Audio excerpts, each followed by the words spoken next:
Hi friends, good night. मुझे पता है कि आप लोग सो रहे होंगे और मैं अभी रात 11:30 बजे इस वीडियो को बना रहा हूं ताकि आप सभी को मेरे स्टडी सेंटर से, मिसलेनियस स्टडी सेंटर से सबका एम है, हम लोग का एम है, सभी टीचरों का, सभी टीम का मेरा एम है कि जितना से जितना हो सके मिसलेनियस स्टडी सेंटर काराकाट से सभी बच्चों के उज्जवल भविष्य के लिए हम शुरू से बेसिक से स्टार्ट करें और बोर्ड के एग्जाम में अच्छे से अच्छे नंबर की तैयारी कराएं।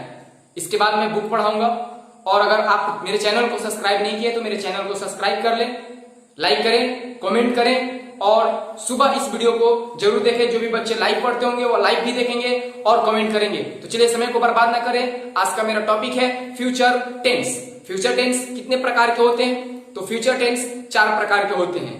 हाँ, मुझे पता है कि थोड़ा सा जो अक्षर होगा, जो डिसीड होंगे वह धुंधला दिखाई देते होंगे, साइडो आता होगा पीछे, क्योंकि नाइट का समय है, रात का 11:30 बज रहा है, इसलिए मैं आपसे माफी चाहता हूं। हम लोग का टीम का मोटिव है, एम है कि सभी बच्चों को जल्दी से जल्दी प्रिपरेशन कराया जाए बोर्ड की, क्योंकि समय कम है और हम लोग ऑनलाइन क्लास बहुत लेट से स्टार्ट किए हैं। तो चलिए फ्यूचर टेंस बात करते हैं। फ्यूचर टेंस कितने प्रकार के होते हैं? तो फ्यूचर टेंस कितने प्रकार के होते हैं? 4 प्रकार के होते हैं। पेन और कॉपी रखे रहिएगा और पॉइंट बाई पॉइंट नोट करते हैं। फ्यूचर टेंस कितने प्रकार के होते हैं? 4 प्रकार के होते हैं। कौन कौन?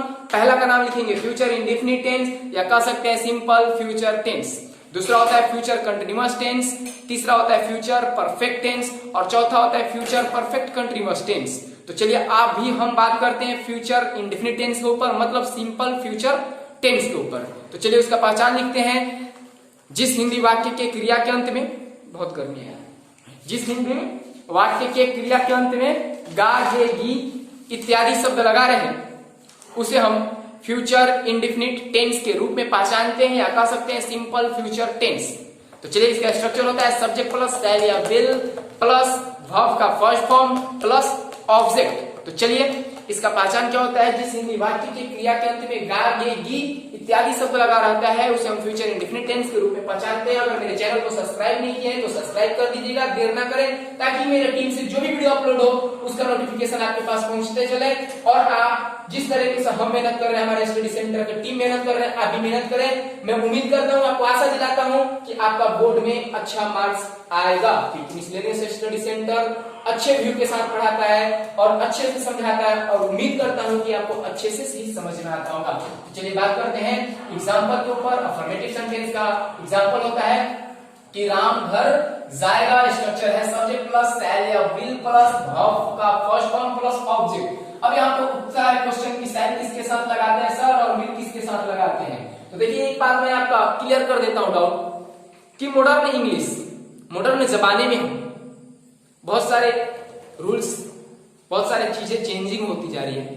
ब्रिटिश इंग्लिश या अमेरिकन इंग्लिश के हिसाब से या मॉडर्न इंग्लिश के हिसाब से अगर हम किसी भी सब्जेक्ट के साथ विल लगाएं, शैल का प्रयोग ना करें, शैल का यूज ना करें, तो हमारा टेंस गलत नहीं है, हमारा बनाने का तरीका गलत नहीं है। अब हम लोगों ने पहले क्या पढ़ा था कि मैं घर जाऊंगा, मैं घर जाऊंगा, मैं एग्जांपल देता हूं, मैं घर जाऊंगा। तो हम लोगों ने पढ़ा था कि आई के साथ भाई शैल लगाते हैं। आपको भी मैं बताऊंगा कि आई के साथ शैल लगाते हैं, लेकिन यदि कोई बच्चा आई के साथ शैल ना लगाकर अगर विल लगा दिया तो उसका गलत नहीं है, सही है, क्योंकि वह मॉडर्न इंग्लिश पढ़ रहा है, ब्रिटिश इंग्लिश का इस्तेमाल कर रहा है, अमेरिकन इंग्लिश का इस्तेमाल कर रहा है। तो हम किसी भी सब्जेक्ट के साथ विल का उपयोग, विल का यूज कर सकते हैं। शैल का उपयोग करना कोई जरूरी नहीं है, अन्यथा हम शैल का उपयोग भी करते हैं तो कोई गलत बात नहीं है, हमारा सही बात है। तो चलिए अब ये दोनों बात क्लियर हो गई कि बिना बिंदास आंख बंद किए और किसका प्रयोग कर दिए, किसी भी सब्जेक्ट के साथ विल का प्रयोग कर दिए फ्यूचर इंडेफिनिट टेंस में, गलत नहीं होगा। लेकिन दूसरा पॉइंट अब हम वो भी बता दें कि किसके साथ अगर आपका मन है कि शैल और विल का भी सर प्रयोग करें, दोनों का प्रयोग करके चलेंगे तो क्या गलत होगा? तो नहीं गलत होगा। लेकिन आई और वी के साथ हमें किसका प्रयोग करना है? शैल, मतलब फर्स्ट पर्सन के सब्जेक्ट के साथ किसका प्रयोग करना है? शैल का, और बाकी सबके साथ किसका प्रयोग करना है? विल का। अगर मॉडर्न इंग्लिश के जमाने आप सभी सब्जेक्ट के साथ विल का प्रयोग करते हैं, चाहे आई हो, वी हो, ही हो, सी हो, इट हो तथा कोई एक नाम हो, तो भी आपका सही है, अमेरिकन इंग्लिश, ब्रिटिश इंग्लिश या मॉडर्न इंग्लिश के हिसाब से। तो चलिए चलते एग्जांपल के ऊपर है। राम घर जाएगा तो क्या हो जाएगा? राम, राम के साथ क्या लग जाएगा? विल। फिर क्या हो जाएगा, गो टू हाउस। सैड पढ़ रहा है, हमें पता है रात का समय है, कोई बात नहीं, हम भी तकलीफ सह रहे हैं, आप भी तकलीफ सहिए। चलिए, तुम किताब पढ़ोगे तो क्या हो जाएगा, यू विल। तुम किताब पढ़ोगे, यू विल रीड। और क्या पढ़ेगा भाई, बुक पढ़ेगा। गुड, क्लियर हुआ। उसके बाद चलते हैं निगेटिव सेंटेंस। निगेटिव सेंटेंस में हमारा स्ट्रक्चर होता है सब्जेक्ट प्लस एल या will plus not plus verb plus object. Note कर लीजिएगा, मेरे बातों पर ध्यान मत दीजिएगा कि सर जी फास्ट बोल रहे हैं, नहीं, आपके सामने लिखा है, आप नोट कर सकते हैं। क्या स्ट्रक्चर है, सब्जेक्ट प्लस एल या will plus not plus verb plus object. किसके साथ सेल लगाएंगे, तो आई और वी के साथ सेल, बाकी सबके साथ विल। अगर आंख बंद करके सबके साथ विल भी लगाएंगे तो कोई गलत नहीं होगा। तो चलिए, तुम घर नहीं जाओगे तो क्या हो जाएगा, यू क्या हो जाएगा, विल और नॉट, फिर क्या हो जाएगा, गो टू हाउस। आप लोग सो रहे हैं, हम पढ़ा रहे हैं, लाइव क्लास पढ़िए, मजा देगा। उसके बाद है राम किताब नहीं पढ़ेगा तो क्या हो जाएगा, राम क्या हो जाएगा भाई, विल क्या हो जाएगा, नॉट, और फिर क्या हो जाएगा, रीड बुक। क्लियर है, दिखाई दे रहा है। चलिए, अब बात करते हैं इंट्रोगेटिव सेंटेंस के ऊपर। तो इंट्रोगेटिव सेंटेंस मतलब प्रश्नवाचक वाक्य। इसका स्ट्रक्चर होता है सेल या will plus subject plus verb plus object plus interrogation marks. Example है हमारा, क्या है, क्या राम आम खाएगा, क्या राम आम खाएगा तो क्या हो जाएगा भाई, विल हो जाएगा। क्या हो जाएगा friends, Ram according to subject, फिर अकॉर्डिंग टू सब्जेक्ट प्लस क्या जाएगा, विल आएगा। फिर क्या हो जाएगा, वर्ब का फर्स्ट फॉर्म ईट, ऑब्जेक्ट क्या है, मैंगो, इंट्रोगेशन मार्क्स। उसके बाद है क्या तुम किताब नहीं पढ़ोगे, क्या तुम नहीं पढ़ोगे। अब इसमें आ गया भाई इंट्रोगेटिव निगेटिव सेंटेंस। अब इसमें नहीं कहां से नया आ गया, तो कुछ नहीं करना है, हमें क्या करना है, सेल या विल मतलब एक ऑलरेडी प्लस सब्जेक्ट, सब्जेक्ट के बाद ही क्या कर देना है, नॉट जोड़ देना है। तो क्या हो जाएगा, तुम किताब नहीं पढ़ोगे तो क्या हो जाएगा, विल, और फिर क्या हो जाएगा, यू, फिर क्या हो जाएगा, नॉट, फिर क्या हो जाएगा, रीड, इंट्रोगेशन मार्क्स। चलिए अब बात करते हैं फ्यूचर कंटीन्यूअस टेंस के ऊपर। हाँ, तो अब चलिए बात करते हैं फ्यूचर कंटीन्यूअस टेंस के ऊपर। उससे पहले फ्यूचर इंडेफिनिट टेंस में एक चीज रह गया है, यदि कोई इंसान, कोई व्यक्ति, कोई सब्जेक्ट किसी को धमकी दे, उसके बाद किसी यह पता चले कि वह किसी को क्या कर रहा है, धमकी दे रहा है, वादा कर रहा है या दबाव देकर किसी से काम करवा रहा है, तो आई और वी के साथ विल लगेगा और बाकी सभी सब्जेक्ट के साथ क्या लगेगा, सेल लगेगा। लेकिन उससे पहले मैंने आपको एक चीज बताया था कि यदि मॉडर्न जमाने के हिसाब से, अमेरिकन इंग्लिश के हिसाब से यदि हम सभी सब्जेक्ट के साथ विल का प्रयोग करें तो भी हमारा गलत नहीं है, ठीक है। तो आपकी इच्छा, आप जिसका इस्तेमाल करेंगे, जिस एक्चुअल वर्ब का इस्तेमाल करना चाहते हैं कर सकते हैं। हमने आपकी सारी डाउट्स क्लियर करके बता दिया है कि जब कोई सेंटेंस से यह पता चले, उसके अर्थ से यह लगे कि कोई व्यक्ति किसी को धमकी दे रहा है, वादा कर रहा है, दबाव देकर कोई काम को करवा रहा है, तो आई और वी अगर सब्जेक्ट रहेगा तो उसके साथ लगा देंगे विल, और बाकी यदि कोई सब्जेक्ट रहेगा तो उसके साथ लगा देंगे सेल। और अमेरिकन इंग्लिश के हिसाब से हम सेल का प्रयोग नहीं भी करेंगे, अगर उसे उठा के ताखा पर भी रख दे हम, तो किसका प्रयोग करेंगे, ओनली फॉर यू विल जैसे हेल्पिंग वर्ब का हम प्रयोग करेंगे। बात समझ में आ रही है। तो चलिए धमकी वाला एक सेंटेंस देख रहे हैं, मैं आपको मार दूंगा या आप मुझे मार दोगे। आपने मुझे क्या दिया, धमकी दिया, और मैंने भी आपसे क्या किया, धमकी दिया। तो कैसे बनेगा, आई विल किल यू या यू विल किल मी। आप मुझे मार दोगे, मैं आपको मार दूंगा। दोनों आदमी क्या दे रहे हैं, धमकी दे रहे हैं। तो चलिए ये भी कॉन्सेप्ट क्लियर हो गया। अब चलिए चलते हैं फ्यूचर कंटीन्यूअस टेंस के ऊपर। तो फ्यूचर कंटीन्यूअस टेंस का पहचान होता है जिस हिंदी वाक्य के क्रिया के अंत में, लिखते जाइएगा, लिखिए, फ्यूचर कंटीन्यूअस टेंस का पहचान होता है जिस हिंदी वाक्य के क्रिया के अंत में रहा होगा, रही होगी, रहे होंगे इत्यादि शब्द लगा रहे, उसे हम फ्यूचर कंटीन्यूअस टेंस के रूप में पहचानते हैं। उसका अफर्मेटिव सेंटेंस का स्ट्रक्चर होता है किसका, फ्यूचर कंटीन्यूअस टेंस का स्ट्रक्चर होता है सब्जेक्ट प्लस सेल या will plus be plus verb में आईएनजी प्लस ऑब्जेक्ट। एग्जाम्पल है राम घर जा रहा होगा, बहुत गर्मी है, एग्जाम्पल है वह विद्यालय जा रहा होगा। तो वह के साथ सब्जेक्ट है ही के साथ क्या लगेगा, विल, स्ट्रक्चर के अनुसार बी, फिर क्या हो जाएगा, गोइंग, और फिर क्या हो जाएगा, टू स्कूल। क्लियर। राम आम खा रहा होगा, राम आम खा रहा होगा, तो क्या हो जाएगा, राम विल बी, फिर क्या हो जाएगा, ईटिंग, फिर क्या हो जाएगा, मैंगो।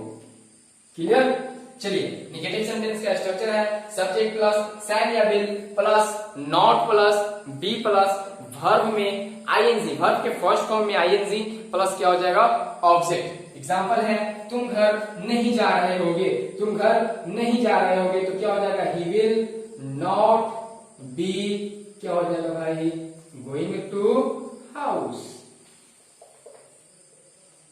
ठीक है, स्पेलिंग में मिला दीजिएगा, कहीं पर फॉल्ट होगा तो आप उसे सुधार लीजिएगा, क्योंकि हम थोड़ा स्पीड लिखते हैं। उसके बाद है, राम किताब नहीं पढ़ रहा होगा, तो क्या हो जाएगा, राम विल नॉट, क्या हो जाएगा भाई यहाँ पर, रीडिंग, और फिर क्या हो जाएगा, बुक। क्लियर।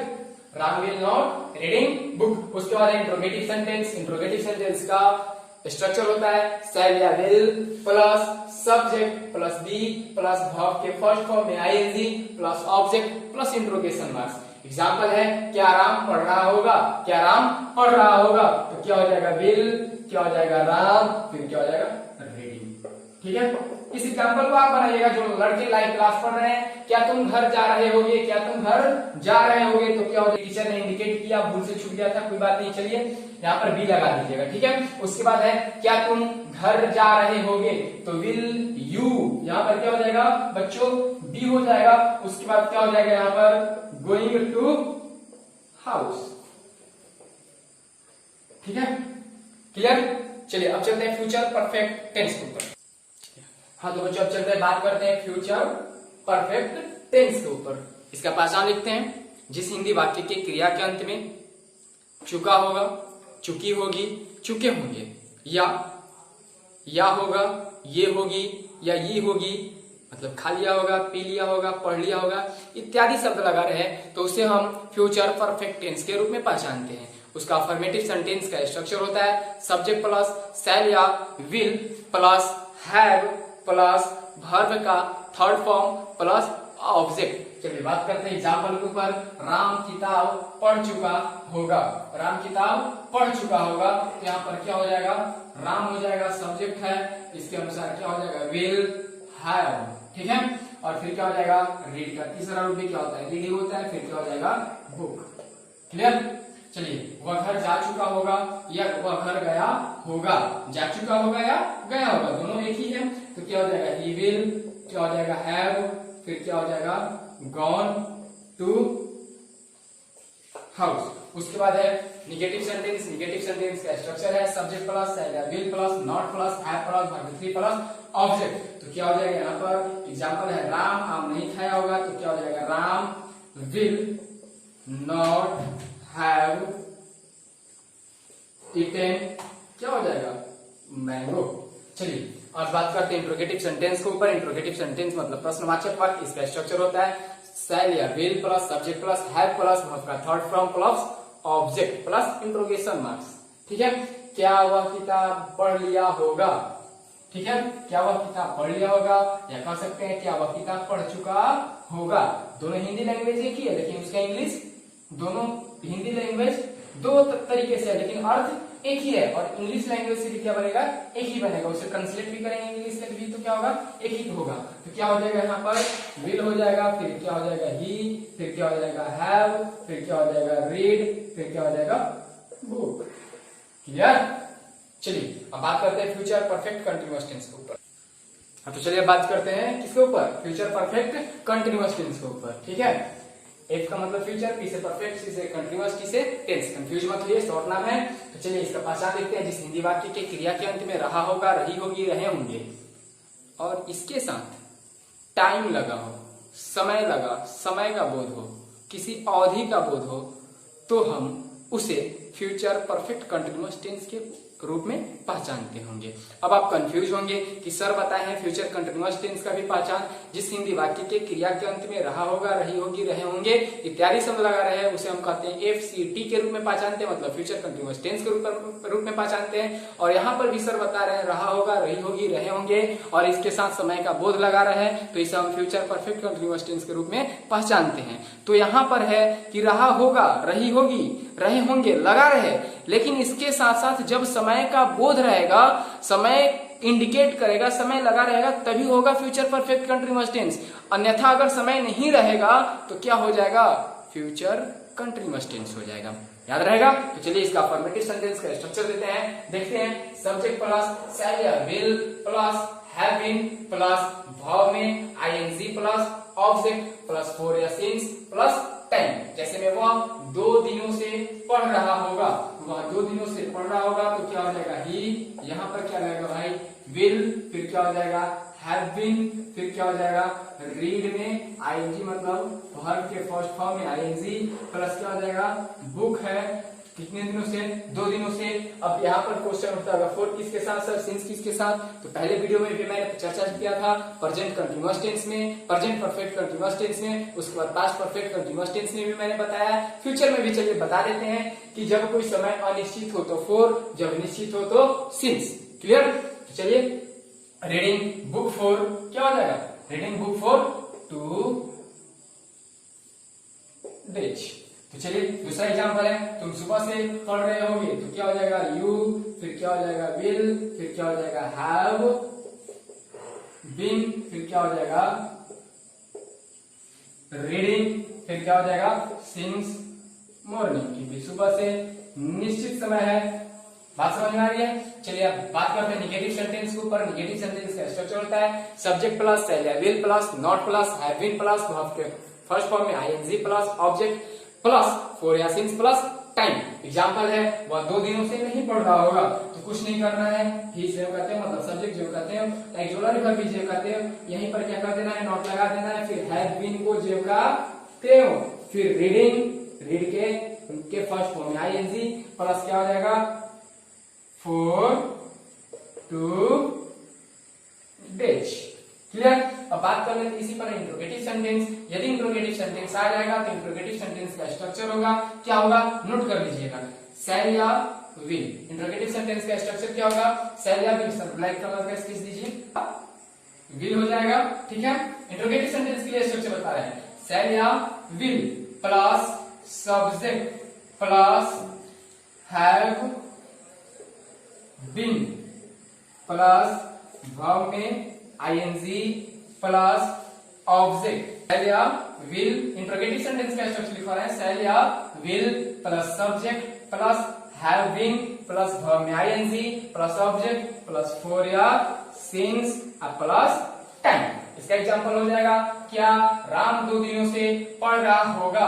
क्या राम 2 दिनों से पढ़ रहा होगा? तो बन जाएगा will Ram have been reading for 2 days। तो अब यह हमारा था फ्यूचर परफेक्ट कंटिन्यूअस टेंस। मतलब हमने धीरे धीरे सभी टेंस के ऊपर क्या कर दिया? चर्चा कर दिया। आज मेरा टेंस का लास्ट पार्ट था, यह भी द एंड हो गया और मैं आशा करता हूं कि यह भी आपको अच्छे तरीके से समझ में आया होगा। और मेरे चैनल को लाइक करें, सब्सक्राइब करें, कमेंट करें। कहीं पर भी अगर डाउट हो तो कमेंट बॉक्स में कमेंट करें कि सर यहाँ पर प्रॉब्लम है। हमारा टीम उसे जल्द से जल्द क्या कर देगा? डाउट को क्लियर कर देगा। तो चलिए इसके बाद मैं बुक पढ़ाऊंगा, तो बुक में देखेंगे कि कितने अच्छे अच्छे पॉइंट्स आते हैं। जो भी मेन पॉइंट्स होंगे वो आपको दिया जाएगा और बोर्ड की अच्छी तरीके से प्रिपरेशन कराया जाएगा और सब्जेक्ट की भी मेरे चैनल पर पढ़ाई हो रहा है। तो चलिए बेस्ट ऑफ लक, मिलते हैं। इसके बाद हम 12 मिनट में खत्म करेंगे, पूरे टेंस को पढ़ेंगे कि किस प्रकार से टेंस के सारे स्ट्रक्चर को रटा जाता है और याद किया जाता है। तो चलिए best of luck, good night.